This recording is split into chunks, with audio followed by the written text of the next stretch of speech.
Hello everyone and welcome back to another video from Crazy Gamer. In this video, I'm going to show you how to change your audio settings on the League of Legends game.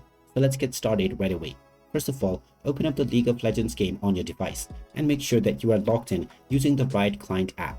Once you are logged in and taken into the home page, you will see the Get Started button from which you can start your game. Just click on the gear icon at the top right corner alongside the close button, and now you will be taken into the settings page. From this page, click on sound, and now you can either check the enable sound option or uncheck this box in order to disable all sounds within the game. You can also slide the volume knob to the left or right in order to decrease or increase the volume level for the overall volume, the sound effects, as well as the music. You can also deselect various different elements within the sound effects as well as music section. After choosing your desired settings level, go ahead and click on the done button, and now your audio settings will be applied to your game right away.